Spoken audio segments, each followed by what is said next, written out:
नमस्कार दोस्तों, स्वागत है आपका स्टडी फॉर सिविल सर्विसेज में। फ्री वीडियो के लिए चैनल को तुरंत सब्सक्राइब कर लीजिए और नोटिफिकेशन को जरूर ऑन कर लेना। हमारा फ्री वाला टेलीग्राम ये वाला ग्रुप जरूर से जरूर ज्वाइन कर लीजिएगा। टेस्ट को ध्यान से अटेम्प्ट करिए और बताइए कितना स्कोर आपने किया है, कितने सही किए हैं टोटल क्वेश्चन में से। सभी लोग अपना अपना स्कोर जरूर कमेंट करिए। नमस्कार, मैं ओम द्विवेदी और स्वागत है आपका स्टडी फॉर सिविल सर्विसेज में, जिसमें आज हम डिस्कस करने जा रहे हैं यूपी आरओ मेंस का टेस्ट 5 जो कि बाइलिंगुअल होगा। और आगे बढ़ने से पहले मैं आपको बता दूं कि स्टडी फॉर सिविल सर्विसेज के कई पेड और फ्री कोर्सेज यूट्यूब और टेलीग्राम पे मौजूद हैं, जिन्हें आप इस लिंक के थ्रू और इन दो नंबर्स पे कॉल करके ज्वाइन कर सकते हैं। और हमारा पहला क्वेश्चन है, निम्नलिखित में से कौन सी रचना कालिदास की नहीं है? अभिज्ञानम शाकुंतलम, कुमार संभव, काव्य दर्शन या स्वप्न वासवदत्ता। तो देखिए, जो स्वप्न वासवदत्ता है ये है भास की, और काव्य दर्शन है ये दंडी, और बाकी ये दोनों है जो ये कालिदास की है। ठीक है, तो इस क्वेश्चन में नहीं पूछा है, तो इस क्वेश्चन का आंसर हो जाएगा 3 and 4, C answer. From which Harappan site is there evidence of the city being divided into the 3 parts? किस हड़प्पा कालीन स्थल से नगर के 3 भागों में विभाजित होने का साक्ष्य हैं? राखीगढ़ी, धौलावीरा, दायमाबाद या लौथल? तो इस क्वेश्चन का आंसर हो जाएगा धौलावीरा। नेक्स्ट क्वेश्चन, निम्नलिखित में से किस राजा का कुतुब मीनार के निर्माण में कोई योगदान नहीं है?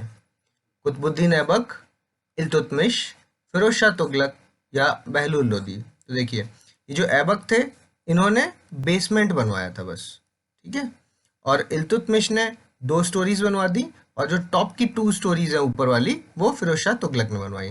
बहलूल लोदी का इसमें कोई योगदान नहीं था, तो आंसर हो गया डी, बहलूल लोदी। निम्नलिखित में से कौन सा राज्य अलाउद्दीन खिलजी कभी विजिट नहीं कर पाया? राजपुताना, यादव, होयसल या पांड्य राज्य? तो ये जो पांड्य राज्य था इसने कभी भी अलाउद्दीन खिलजी की आधिपत्य को नहीं स्वीकारा था, तो आंसर हो जाएगा पांड्य राज्य। कृष्णदेव राय, जिसने तेलुगु में आमुक्तमाल्यद ग्रंथ लिखा, किस वंश से संबंधित थे? तो एक तो आपको यहाँ पर ये पता चल गया कृष्णदेव राय ने आमुक्तमाल्यद लिखा, एक फैक्ट पता चला। दूसरा फैक्ट ये पता चला कि ये किस भाषा में लिखा, तेलुगु भाषा में। अब ये बताइए कि ये किस वंश थे? तुलु वंश से, सुलु वंश से, अरावेडु से या संगमा डायनेस्टी से? तो कृष्णदेव राय जो थे वो थे तुलु वंश से, ए आंसर। निम्न वाक्यांशों में से कौन कबीर से संबंधित है? कबीर सिकंदर लोधी के समकालीन थे, कबीर की शिक्षाएं बीजक में संग्रहित हैं, कबीर कर्म और पुनर्जन्म में विश्वास करते थे, और कबीर मूर्ति पूजा तथा तीर्थ यात्रा के कट्टर विरोधी थे। तो ये सारे ही स्टेटमेंट सही हैं कबीर को लेकर के। वो सिकंदर लोधी के समकालीन थे, कबीर की शिक्षाएं हैं जो वो बीजक में ही संग्रहित हैं, है ना, कर्म पे और पुनर्जन्म में भी विश्वास करते थे, और कबीर मूर्ति पूजा और तीर्थ यात्रा के कट्टर विरोधी थे। ये चारों ही स्टेटमेंट सही है, तो आंसर हो जाएगा डी। सैयद बंधुओं को शासक निर्माता की उपाधि प्राप्त थी। निम्नलिखित में से किन मुगल शहजादों को बादशाह बनाने में सैयद बंधुओं की भागीदारी नहीं थी? Syed brother had a title of king makers. Which of the following Mughal emperors did not have the participation of the Sayyid brothers in making the emperors? Rafiud Darjat, Farrukh Siyar, Mohammad Shah, Jahandar Shah? तो देखिए, सैयद बंधुओं ने कुल 6 मुगल शहजादों को बादशाह बनाया, जो कि इस प्रकार थे। कौन? रफीउद दरजात, रफीउद दौला, नेक्सियर, फरुख शेर, उसके बाद मोहम्मद इब्राहिम और फिर मोहम्मद शाह। तो इस क्वेश्चन का आंसर हो जाएगा जहांदार शाह, ये इस लिस्ट में नहीं है। निम्नलिखित वाक्यों पर ध्यान दें। शिवाजी की राजस्व व्यवस्था अहमदनगर राज्य में रैयतवाड़ी प्रथा पर आधारित थी। राजस्व को नकद या वस्तु के रूप में चुकाया जा सकता था। तो ये एकदम सही बात है कि ये अहमदनगर में रैयतवाड़ी प्रथा पर इनकी राजस्व व्यवस्था बेस्ड थी, और जो राजस्व कर था उसको कैश की फॉर्म में या फिर काइंड की फॉर्म में कैसे भी पे कर सकते थे। तो उस हिसाब से दोनों ही इसके आंसर हो जाएंगे, तो आंसर हो गया सी। द्वैध शासन का जनक किसे माना जाता है? रॉबर्ट क्लाइव को, वॉरेन हेस्टिंग्स को, लियोनिस कार्टिस या सर हेक्टर मुंडरे? अब मुझे बताइए किसने किसने इसका आंसर रॉबर्ट क्लाइव लगा दिया है, जबकि इसका आंसर है लियोनिस कार्टिस। सुमेलित करें। संथाल विद्रोह, सिद्धू कानू, पागलपंथी, टीपू, कूका, भगत जवाहरमल या रंपा विद्रोह, अल्लूरी, सीताराम, राजू। तो ये चारों ही एकदम सही मैच्ड है संथाल। तो आंसर हो जाएगा ए बी सी डी। निम्नलिखित कथन पर विचार करें। बुंदेलखंड है जो वो आर्कियन चट्टान का बना हुआ है। Bundelkhand are made of the Archean rocks. और जो राजस्थान में चित्तौड़गढ़ वाला एरिया है उसके जो कुछ एरियाज हैं, जैसे कि आप यहाँ पर ऊपरमल प्लेट्यू ले लीजिए, है ना, और उसके अलावा बिजोलिया ले लीजिए। तो ये वाला जो पार्ट है ये वो पार्ट है जो चित्तौड़गढ़ में आता है और ये विंध्यन चट्टानों से बना हुआ है। तो इसमें कुछ लिखा हुआ है तो ये स्टेटमेंट सही हो जाएगा। ठीक है। वैसे ओवरऑल राजस्थान में प्रधानता किस किस माउंटेन्स की है, तो वो है अरावलीज की। तो इस क्वेश्चन का आंसर हो जाएगा बोथ 1 एंड 2।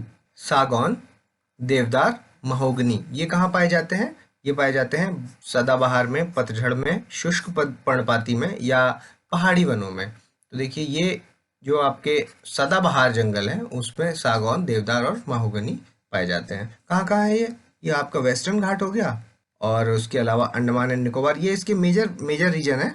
और इसके अलावा ये आपको असम में, उड़ीसा में, कोस्ट लाइन ऑफ पेनिनसुलार में मिल जाएगा। और डेसिडुअस ये वाले जो हैं पर्णपाती और पतझड़ वाले जो बने ये बेसिकली एमपी, यूपी, बिहार इस वाले क्षेत्र में मिल जाएंगे। और पहाड़ी वन आपको पता ही है कि माउंटेनियस रीजन कहाँ पर है, ये जम्मू एंड कश्मीर वाला रीजन हो गया, उधर नॉर्थ ईस्ट का ऊपर वाला हिस्सा हो गया।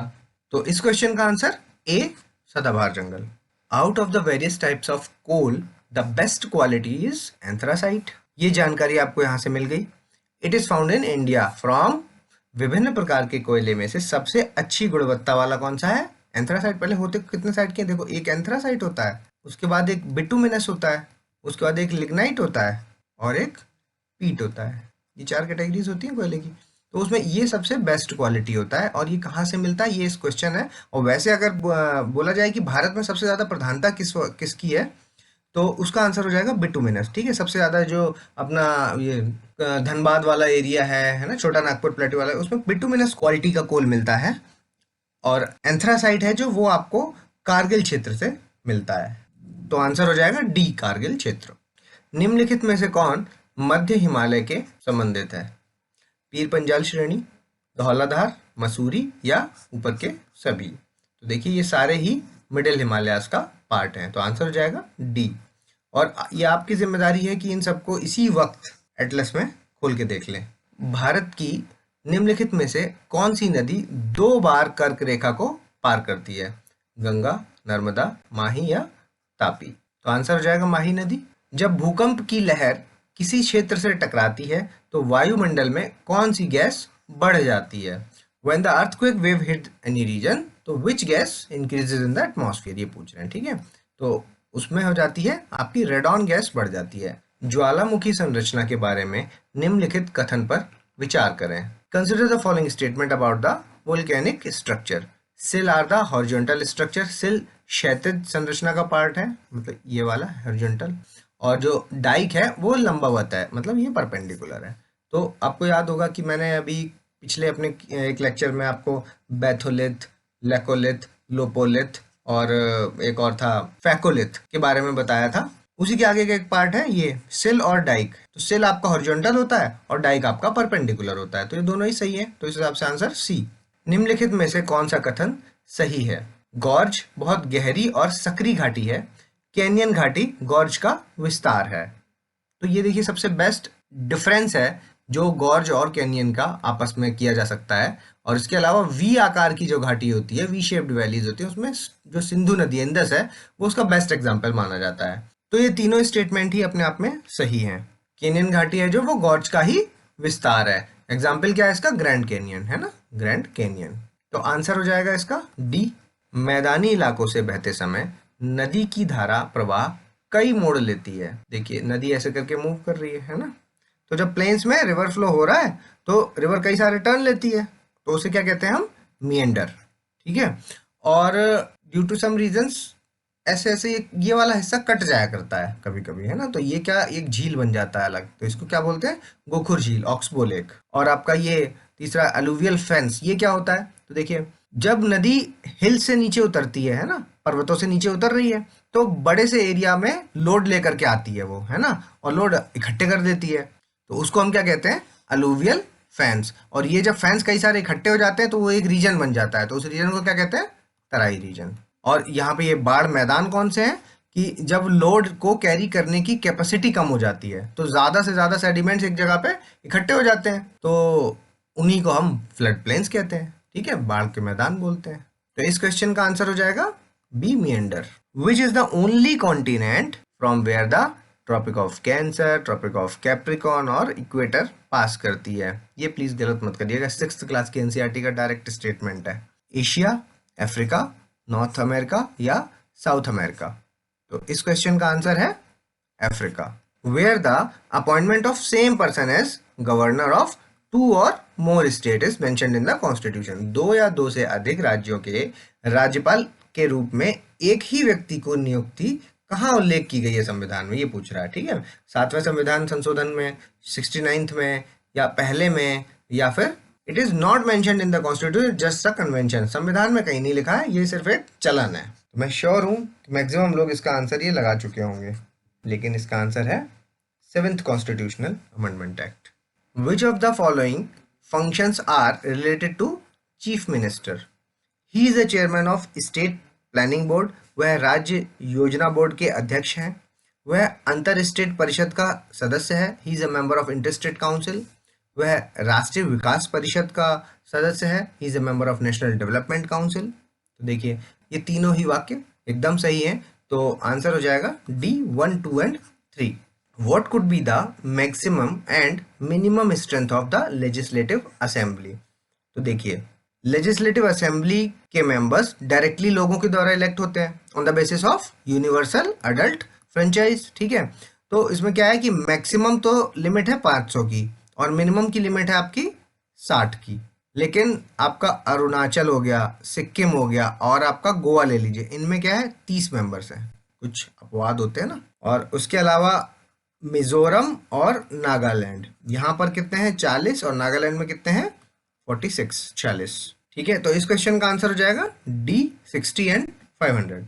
विच of the following union territories is are having the high courts of their own? Delhi high court है, चंडीगढ़ हाई कोर्ट है, दोनों का है, या अंडमान एंड निकोबार आइलैंड है? तो देखिए, तो जो दिल्ली हाई कोर्ट है वो इनका खुद का है, और जो चंडीगढ़ हाई कोर्ट है वो पंजाब और हरियाणा का हाई कोर्ट है। ठीक है, तो ये गलत हो गया। उसके बाद ये तो गलत हो ही गया क्योंकि दोनों हैं, ये का ही है सिर्फ। उसके बाद अंडमान एंड निकोबार है जो, तो उसके बारे में आपको पता होना चाहिए कि कलकत्ता जो हाई कोर्ट है उसकी एक सर्किट ब्रांच है, कहाँ पर? पोर्ट ब्लेयर में। तो इस क्वेश्चन का आंसर हो जाएगा ए, Delhi. In which of the following case Supreme Court of India ruled that writ jurisdiction of both High Court and Supreme Court constitute a part of basic structure of the Constitution? निम्नलिखित में से किस मामले में भारत के सर्वोच्च न्यायालय ने उच्च न्यायालय और सर्वोच्च न्यायालय दोनों के अधिकार क्षेत्र को संविधान के बुनियादी ढांचे का एक हिस्सा बताया है? गोलकनाथ का मामला, केशवानंद भारती का केस, मिनर्वा मिल्स का केस या चंद्र कुमार का केस? ठीक है, तो 1997 का चंद्र कुमार केस था जिसमें सुप्रीम कोर्ट ने हाई कोर्ट के और सुप्रीम कोर्ट के अधिकार क्षेत्र को बेसिक प्रिंसिपल्स या बेसिक स्ट्रक्चर का हिस्सा बनाया। आपको पता होगा कि बेसिक स्ट्रक्चर तो सुप्रीम कोर्ट बीच बीच में डिफाइन करता रहता है, एक दिन कोई लिस्ट तो है नहीं है ना। जब केशवानंद भारती के केस में बेसिक स्ट्रक्चर ऑफ कॉन्स्टिट्यूशन को डिफाइन किया गया, तो उसके बाद जब इंदिरा गवर्नमेंट ने पूछा कि ये बेसिक स्ट्रक्चर में क्या क्या इंक्लूड करेंगे ये तो बता दीजिए, तो सुप्रीम कोर्ट का बहुत ही अच्छा रिप्लाई था कि बेसिक स्ट्रक्चर हम समय आने पर और बीच बीच में डिफाइन करते रहेंगे। तो जब जब सुप्रीम कोर्ट के लगता है कि डिसबैलेंस हो रहा है कॉन्स्टिट्यूशन में कहीं, तो वो बेसिक स्ट्रक्चर में उसको डाल करके डिफाइन कर देते हैं। तो इस क्वेश्चन का आंसर हो जाएगा चंद्र कुमार केस 1997। बताइए किससे हो गई ह्यूमन एरर, किसने केशवानंद लगा दिया इसका? परिवार न्यायालय अधिनियम 1984 के बारे में निम्नलिखित कथन पर विचार करें। Consider the following statement about the family court act 1984। यह उच्च न्यायालय के परामर्श से राज्य सरकार द्वारा पारिवारिक न्यायालय की स्थापना का प्रावधान करता है और यह अपील करने के लिए केवल एक अधिकार प्रदान करता है जो उच्च न्यायालय में होगा। It provide for the establishment of family court by the state government in the consultation with High Court. Second, it provides for only one right to appeal in high court. तो इस क्वेश्चन का answer हो जाएगा, ये दोनों ही सही है, तो answer is both 1 and 2। Dark Night is a book written by, कुछ मिसलेनियस कैटेगरी के भी क्वेश्चंस देखने को मिलते हैं हमें पेपर में, तो ये उन्हीं में से एक इस तरह के क्वेश्चन डाले गए हैं जो करंट के भी नहीं है और फेमस भी हैं। तो Dark Night is a book written by Sandeep Nayar, Jairam Ramesh, Shalini Khilnani या जाहिद हुसैन। तो देखिए डार्क नाइट है जो वो संदीप नैयर की बुक है। Who was the first women union minister of health? राजकुमारी अमृता कौर, सुचेता कृपलानी, सरोजनी नायडू या प्रतिभा पाटिल। तो इसका आंसर है राजकुमारी अमृता कौर। ये उत्तर प्रदेश की पहली मुख्यमंत्री हैं, ये गवर्नर हैं और ये प्रथम महिला राष्ट्रपति हैं। When the price rise at a very slow rate like a snail is known as, जब कीमत बहुत धीमी दर से बढ़ रही है घोंगे की तरह, तो उसे निम्न प्रकार से जाना जाता है: लड़खड़ाती मुद्रास्फीति, रेंगती हुई मुद्रास्फीति, दौड़ती हुई मुद्रास्फीति या बहुत तेजी से बढ़ने वाली मुद्रास्फीति, trotting inflation, creeping inflation, running inflation या गैलोपिंग इन्फ्लेशन। तो गैलोपिंग तो अपने को पता है कि हॉर्स करता है गैलोप, है ना, शब्द जो चिगाड़ना, हॉर्स बहुत तेज जो दौड़ता है। तो यहाँ पर तो स्लो की बात कर रहे हैं ना, वेरी स्लो, तो ये तो होगा नहीं, है ना, ये तब होता है जब बहुत ही तेजी से बढ़ जाता है, अचानक से महंगाई बढ़ जाती है। और जो यहाँ पे बोल रहा है कि वेरी स्लो रेट, तो इसका आंसर हो जाएगा क्रीपिंग इन्फ्लेशन, यानी रेंगती हुई मुद्रास्फीति। ठीक है। Which of the following statement is true? The tax amount collected as a cess should not used for the purpose other than the purpose for which it is meant for, है ना। इसको बड़ा आसान भाषा में भी बनाया जा सकता था इस क्वेश्चन को, तो है ना, तो सिर्फ सेस पूछ रहा है ना, तो सिंपल भी लिखा जा सकता था। दूसरा आप देखिए, है ना, यहाँ पर भी सिर्फ क्या पूछ रहा है, सरचार्ज पूछ रहा है, लेकिन बड़ा टफ सा लिखा हुआ है ना, एक सेंटेंस पूरा है। तो ये जानबूझ के इस तरह के सेंटेंस लिखे हैं। आपने देखा होगा पेपर के अंदर एक क्वेश्चन या दो क्वेश्चन इस तरह के जरूर होते हैं जो होते तो बहुत सिंपल है। अब इस क्वेश्चन को ही ले लेते, तो यहाँ पर क्या सरचार्ज और सेस, जो बहुत कॉमन टर्म है, इतना तो पता होना चाहिए किसी को भी कि सेस क्या होता है और सरचार्ज क्या होता है ना, तो ये दो चीजें पता होनी चाहिए। लेकिन यहाँ पर इतना भारी भरकम लिख दिया है, तो जिससे कि आदमी क्या है, इस क्वेश्चन को छोड़ देता है, अरे बड़ा क्वेश्चन है, जबकि ऐसा है नहीं है। तो ऐसे क्वेश्चन को एक बार पढ़ जरूर लिया करिए। ठीक है, तो चलिए देखते हैं। हमें पता है वैसे कि सेस होता क्या है। सेस जब किसी स्पेसिफिक पर्पस के लिए, और सरचार्ज हमारा क्या है, विदाउट एनी स्पेसिफिक पर्पस। तो देखिए यही बात तो कह रहा है, उपकर के रूप, यानी कि सेस के बारे में बात कर रहा है, उपकर के रूप में एकत्र की गई राशि का उपयोग उस उद्देश्य के अलावा किसी अन्य उद्देश्य के लिए नहीं किया जाना चाहिए जिसके लिए यह अभिप्रेत है। तो ये एकदम सही। और दूसरा, अतिरिक्त कर मौजूदा कर राशि के प्रतिशत के रूप में लगाया जाता है, लेकिन बिना किसी विशेष उद्देश्य के अधिभार के रूप में जाना जाता है। तो इस क्वेश्चन का आंसर हो जाएगा बोथ 1 and 2। मिलान कीजिए।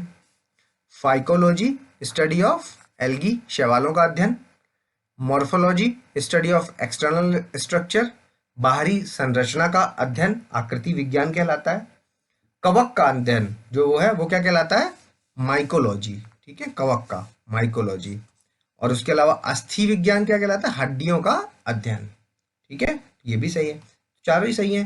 फाइकोलॉजी शैवाल का अध्ययन, आकृति विज्ञान बाहरी संरचना का अध्ययन, माइकोलॉजी कवक का, और अस्थि विज्ञान क्या है, हड्डियों का। ठीक है, तो आंसर हो जाएगा A 1 2 3 ABCD। Kitchen of the cell, ये आपका क्लोरोप्लास्ट। ठीक है, ग्रीन कलर। उसके बाद क्रोमोप्लास्ट क्या होता है कि येलो कलर, रेड कलर, है ना, मल्टीपल कलर, कई सारे जब कलर होते हैं, मतलब एक्सेप्ट ग्रीन, वो सारे पेड़ों में क्रोमोप्लास्ट की वजह से होते हैं। ल्यूकोप्लास्ट क्या होता है, कलरलेस। और जो आपका न्यूक्लियस क्या है, इसको क्या कहते हैं, कंट्रोल रूम, है ना। तो इस क्वेश्चन का आंसर क्या हो जाएगा, ए क्लोरोप्लास्ट। जब किसी पुरुष के लिंग गुणसूत्र में अतिरिक्त X या Y गुणसूत्र होता है तो इस सिंड्रोम को निम्न में से क्या कहते हैं। ठीक है, when a male have an extra X और Y chromosomes in sex chromosomes, this syndrome is known as Klinefelter, Turner, Down's या Patau.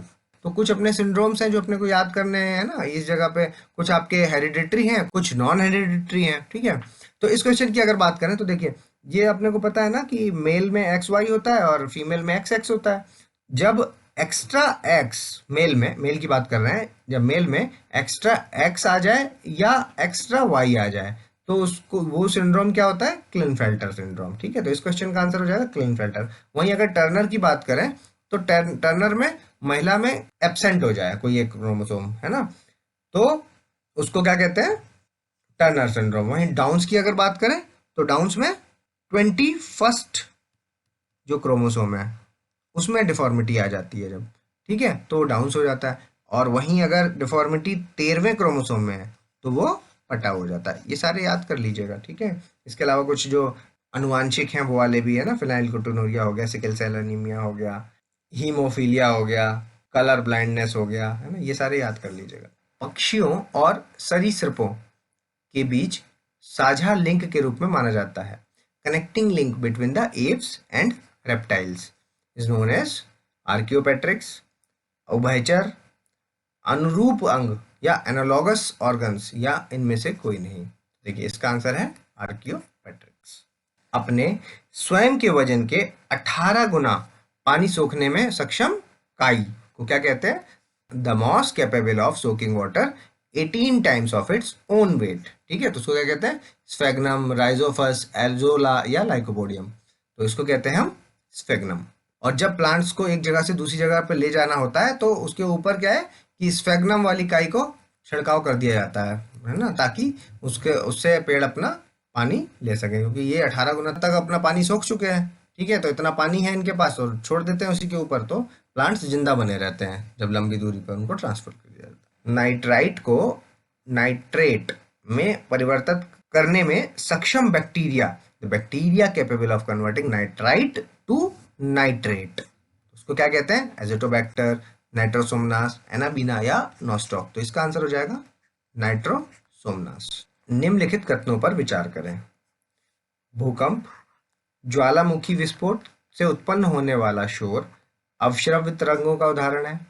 Noise generated from the earthquake, volcanic eruption are the example of infrasonic wave. देखिए आपको पता होगा कि 20 से लेके 20,000 hertz तक हमारे जो कान हैं इंसानों के, वो इस रेंज को सुन सकते हैं। ठीक है, 20 हर्ट्ज से कम हम नहीं सुन सकते और 20,000 हर्ट्ज से ज़्यादा भी हम नहीं सुन सकते। जो कम वाले इनको हम क्या कहते हैं? इंफ्रा, ठीक है, इंफ्रासोनिक। और जो ज़्यादा वाले हैं उनको हम कहते हैं अल्ट्रासोनिक। तो ये कौन सी कैटेगरी है? इंफ्रासोनिक की कैटेगरी है, जिसमें आपका अर्थक्वेक, है ना, और वोल्केनोज, इनका जो विस्फोटक से जो साउंड होता है वो ये है, इंफ्रासोनिक कैटेगरी में आता है। और अल्ट्रासोनिक कौन सा है? ये जो कुत्ते, बिल्ली और चमगादड़ वगैरह हैं, जो ये लोग जो सुन लेंगे। चमगादड़ तो ऐसा है कि सुनता भी है और प्रोड्यूस भी कर सकता है ना। वही देखिए अगला स्टेटमेंट भी है, ये चमगादड़ पराश्रव्य तरंगों को, मतलब अल्ट्रासोनिक वाली है, जो उनका पता तो लगाता ही लगाता है, साथ में उत्पन्न भी कर सकता है ना। तो ये भी सही है और ये भी सही है, तो आंसर हो जाएगा सी। इंद्रधनुष में प्रयुक्त होने वाली घटना कौन सी है? अपरिवर्तन, फैलाव, अपरिवर्तन और फैलाव और कुल आंतरिक प्रतिबिंब। Refraction, dispersion, refraction and dispersion both, या टोटल इंटरनल रिफ्लेक्शन। तो आंसर हो जाएगा इसका C, refraction and dispersion. Plum pudding परमाणु मॉडल, ठीक है, प्लम पुडिंग एटॉमिक मॉडल किसका है? थॉमसन का, रदरफोर्ड का, बोर्स का, या इनमें से कोई नहीं। तो ये आंसर है थॉमसन मॉडल है। मैग्नीशिया का दूध एक है। Milk of magnesia is an antacid, antibiotic, antipyretic या एंटीडोट। एंटासिड है, एंटीबायोटिक है, ज्वर हटाने वाला है जिसको हम एंटीपायरेटिक बोलते हैं, और विषधर औषधि जिसको हम एंटीडोट बोलते हैं। ठीक है, तो देखिए ये जो आप जेलोसिल पीते हैं, है ना, जब एसिडिटी वगैरह होती है, उसके अलावा आप डाइजीन खाते हैं, है ना, ये सब दवाइयाँ हैं कुछ, तो इन सब में क्या है कि मिल्क ऑफ मैग्नीशिया पाया जाता है। तो इस क्वेश्चन का आंसर हो जाएगा एंटासिड। उत्तर प्रदेश की महिला साक्षरता दर 77.30, 57.20, 68.20 या 66.20। ये तो डायरेक्ट सेंसस से क्वेश्चन है उत्तर प्रदेश के, और इस क्वेश्चन का आंसर है 57.20। उत्तर प्रदेश में यमुना कितने जिलों से होकर के बहती है? तो 19, 20, 21 और 22। तो इस क्वेश्चन का आंसर है 19। ठीक है, निम्नलिखित में से कौन भिंडी बाजार घराना से संबंधित है? घसीटी खान, नेमत खान, इमादत खान या अली खान। तो देखिए जो अली खान है ना, ये आपके लता मंगेशकर जी के गुरु थे, है ना, और ये भिंडी बाजार का घराना से संबंधित है। तो इस क्वेश्चन का आंसर हो गया डी अली खान। सुमेलित करिए। चरकुला ब्रज, सायरा बुंदेलखंड, नटवरी पूर्वांचल या कर्मा सोनभद्र। तो सारे ही सही हैं। तो इस क्वेश्चन का आंसर हो जाएगा A B C D. Uttar Pradesh में पहला विकलांग विश्वविद्यालय कहाँ पर स्थित है? चित्रकूट में, कानपुर में, इटावा में या नोएडा में? तो देखिए ये है चित्रकूट में और इसका नाम क्या है? जगतगुरु राम भद्राचार्य हैंडीकैप यूनिवर्सिटी। भारत के सबसे लंबे सिग्नल लेन मोटरेबल सस्पेंशन ब्रिज का उद्घाटन किया गया। कहाँ पर किया गया? उत्तराखंड में, हिमाचल में, जम्मू में या लद्दाख में? तो इसका आंसर है उत्तराखंड में। किस राष्ट्रीय राजधानी क्षेत्र और आसपास के क्षेत्रों में commission for air quality management के अध्यक्ष के रूप में नियुक्त किया गया? किनको किया गया? एम कुट्टी को, राजीव महर्षि को, वीएस वेम्पत्ति को या हर्षवर्धन श्रृंगला को? तो इस क्वेश्चन का आंसर है एम कुट्टी। आरबीआई कहता है एक मल्टीमीडिया सार्वजनिक जागरूकता अभियान है जिसको लॉन्च किया कितनी भाषाओं में? अब बताइए 14 भाषाओं में किया या 22 भाषाओं में किया, 10 में किया या 20 में किया? आरबीआई ने इसको 14 भाषाओं में किया है। Your best day is today नामक पुस्तक के लेखक कौन है? अनुपम खेर, करण जौहर, कंगना रनौत या जावेद अख्तर, है ना? तो इस क्वेश्चन का आंसर है अनुपम खेर। हाल ही में तेजपुर लीची, मैंने पहले भी बताया था कि जब जब जीआई टैग किसी को मिलता है तो वो एक इम्पॉर्टेंट बन जाता है। तो आपको बताना है तेजपुर किस जगह से है, बताइए। असम से, नागालैंड से, अरुणाचल से या सिक्किम से? तो तेजपुर लीची असम को मिला है, रिसेंटली मिला है, अभी नवंबर में ही। तो ये थे हमारे टॉप 50 क्वेश्चंस और ये वो स्लाइड है जिसको आप पॉज करेंगे और अपना स्कोर चेक करके हमें कमेंट्स के माध्यम से बताएंगे कि किसने कितना स्कोर किया। और अगर अभी तक आपने हमारे चैनल को सब्सक्राइब नहीं किया है तो प्लीज इसको सब्सक्राइब कीजिए और बेल आइकन की बटन दबाइए। जल्दी मिलेंगे नए 50 क्वेश्चंस के साथ, तब तक के लिए धन्यवाद।